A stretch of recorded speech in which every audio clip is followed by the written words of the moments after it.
Hi. Such a pleasure. So you are a co-writer of Star Trek Beyond, and you know, there's a spinning moon behind you. We're at the Griffith Observatory. I mean, it's kind of like the perfect setting. In the Leonard Nimoy Event Horizon Theater, which is incredibly fitting. Yeah. Totally. Right, yeah. So, the best venue for the movie. Exactly. So the movie is now, you can download it online, yes. And then you can purchase DVDs, Blu-rays, all that stuff November 1st. Yes. So how does it feel to have, you know, this kind of like flew right by? Yeah, it's kind of amazing how it went. It seems like, for me, it seems like one long process. So I didn't feel like there was suddenly this DVD thing coming off of the theatrical. Like it just sort of has been around. So, but it's really great to get to this point. We spoke a little bit, you know, behind the scenes earlier, and you told me how you got on board with, you worked with J.J. Abrams on a different project, and he like really liked your material, so he's like, come back, let's co-write this movie for me. Yeah, I had worked on a script for JJ's company Bad Robot, and so I knew JJ, I knew Lindsay Weber, who was also the exec producer on Star Trek Beyond. And they called one day and said, would you be interested in co-writing this with Simon and Pegg? I didn't know Simon. They had Justin ready to direct it, and it was like kind of an opportunity of a lifetime, you know? So it was really great. It's kind of a screenwriter's dream.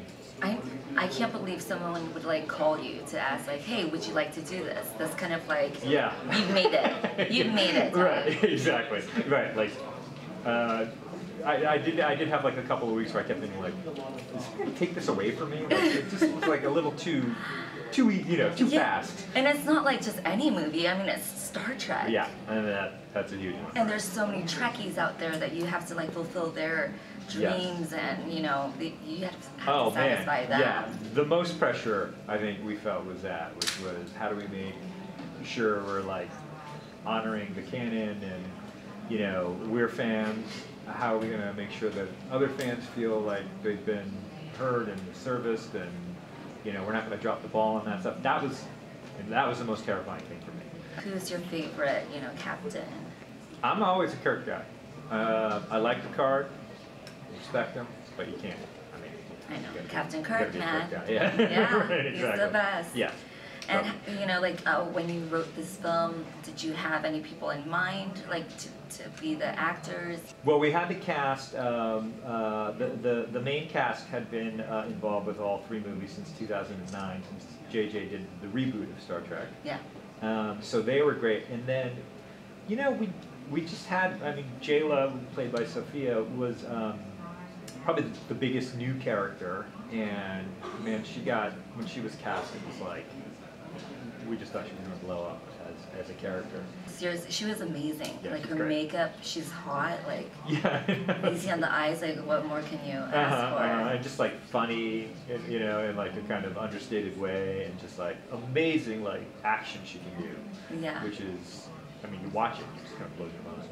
So, you know, you co-wrote it with somebody that you didn't know, Simon Pegg. Right. So how was that dynamic like? When I was a fan of his movies, JJ and Lindsay, who knew us both, had said, you know, we think you guys would get along, we think you guys complement each other. And they ended up being right. I mean, Simon's amazing, and he's funny, and so smart, and just like generous, and you know, we ended up becoming good friends. Did J.J. Abrams kind of give you the idea of how he wanted the storyline? An amazing producer with Lindsay, and they just were able to kind of help us when they needed help. But they never really got in our way to say it has to be this or it can't be that.